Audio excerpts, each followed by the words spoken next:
Te lo contaba en el vídeo de la semana pasada. Uno de los propósitos de la nueva presidencia semestral del Consejo de la UE, en manos de Portugal, es conseguir una Europa más verde. Mientras tanto, los periódicos se llenan de estas noticias.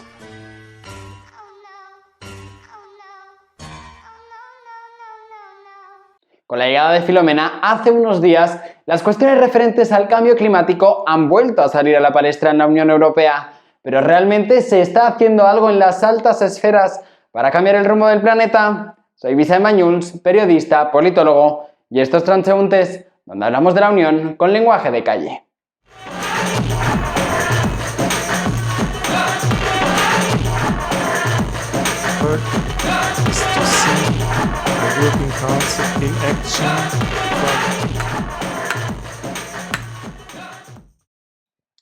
La tormenta Filomena ha arrasado en el centro y este peninsular de España. Más allá de que el gobierno haya desoído o no las alertas previas de la Agencia Española de Meteorología, la pregunta es: ¿está relacionado el desastre de Filomena con el cambio climático?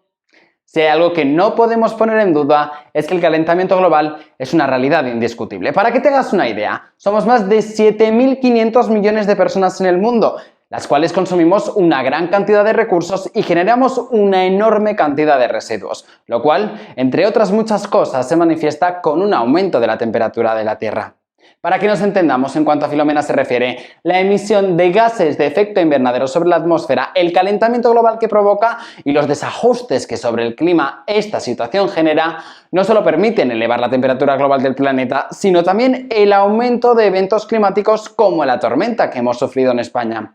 Con el objetivo de dibujar un futuro menos incierto en esta línea, la Agencia Europea del Medio Ambiente ha generado mapas de diferentes escenarios según se apliquen medidas más o menos estrictas sobre las emisiones y ha advertido que el cambio climático podría aumentar hasta un 25% el riesgo de inundaciones en nuestro país en los próximos 50 años. También de aumentos de hasta un 40% en el riesgo de incendios forestales en el litoral norte. Pero no todo se queda ahí. En la predicción de los expertos va más allá. España y Portugal serán los países de la Unión Europea más castigados por la sequía, aunque estos indicadores también se verán afectados en la zona de Europa Central y Occidental. Sin ir más lejos, en los últimos años hemos podido ver incendios en zonas del norte y del oeste de Europa en las que no era frecuente, como por ejemplo en Suecia en el verano de 2018. Los científicos ya no saben qué más hacer, lo pueden decir más alto pero no más claro. La necesidad de realizar muchas más investigaciones y tomar medidas para frenar la evolución del cambio climático es urgente. Pero antes de seguir, hacemos un alto en el camino. Te traigo algún que otro detalle que deberías conocer en el Datos Transeúntes de hoy. Si 2020 se quedará grabado para siempre en nuestras retinas como el año de la pandemia, 2019 fue también un año de récord, pero en cuanto a temperatura se refiere. Además, Europa se calienta a un ritmo más elevado que la media global. Y esto sigue. 11 de los 12 años más cálidos de la historia de la humanidad han sido en estas primeras 2 décadas del 2000. El informe El Medio Ambiente en Europa, Estado y Perspectivas 2020, elaborado por la Agencia Europea del Medio Ambiente, estudia el cambio climático en Europa y apunta que este continente no alcanzará los objetivos para el año 2030, por lo que urge el cambio frente a la crisis climática. Por su parte, los objetivos de 2020 sí que se alcanzaron antes de que terminase el año. Por ejemplo, uno de ellos era reducir las emisiones de gases de efecto invernadero en un 20% y se hizo en un 23%. Muy bien, europeos. El siguiente horizonte, como te he mencionado antes, es 2030, aunque los objetivos para este año se pautaron en 2014. Por eso la Agenda 2030, entre otras muchas cosas, da tanto que hablar en los últimos años.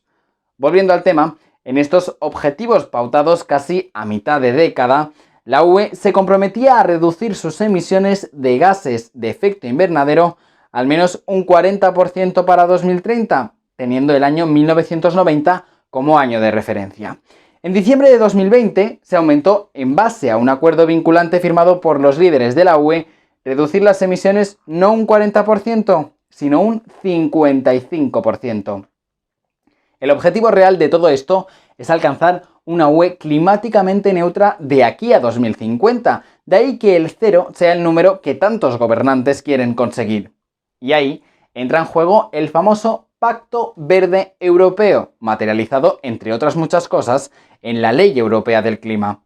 Esta, entre otras, ha conseguido que el 30% de los presupuestos de la UE previstos entre el año 2021 y 2027 se destinen a proyectos relacionados con la UE. Vale, Vicent, cuéntame qué ha hecho en realidad la UE. Simple. ¿Tú te acuerdas de los vasos de plástico que utilizábamos todos para los cumpleaños? Han cambiado porque así lo ha exigido la UE. Esto se debe a que el plástico de un solo uso se encontraba en la lista de los 10 productos que más contaminaban las playas europeas. También, a partir de 2030, los transportes tendrán que emitir un 37,5% menos de CO2, los camiones tendrán que hacerlo un 15% menos y las furgonetas un 31%. En 2018, en base a ese régimen sobre derechos de emisión de carbono, se limitó el tope de CO2 que pueden emitir las industrias pesadas y eléctricas en todo el territorio unitario. Es más, en diciembre de 2019, Suiza decidió unirse a esta medida limitando también dichas emisiones. Y por último, en mayo de 2018 se acordó un nuevo reglamento para mejorar la protección y la gestión de las tierras y los bosques, quedando estas incluidas en el marco de actuación en materia de clima y energía hasta 2030. Como resumen, en la región mediterránea se multiplica el periodo del calor extremo y se reducen las precipitaciones y el caudal de los ríos. En la región atlántica, lo más característico es la multiplicación de las lluvias intensas y el consecuente aumento del caudal de los ríos. En la región continental, una proliferación de los fenómenos meteorológicos extremos y la reducción de las precipitaciones en verano. En las zonas costeras y mares, el cambio climático se manifiesta con el aumento del nivel del mar y la temperatura de la superficie marina, además de la acidificación del océano. Se produce una migración de las especies marinas hacia el norte, así como cambios en las comunidades de fitoplancton. Y volvemos a la pregunta que tanto me gusta. Pero yo voy al súper ¿y qué pasa?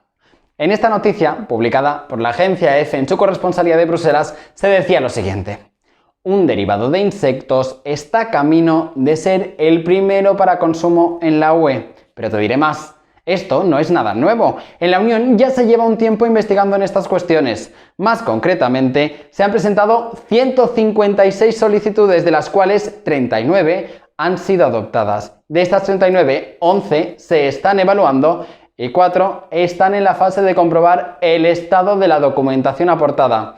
El gusano de la imagen, concretamente el gusano amarillo de harina, podría convertirse en el primer insecto comestible de la UE. ¿Y qué tiene que ver todo esto con el cambio climático y las acciones de la UE?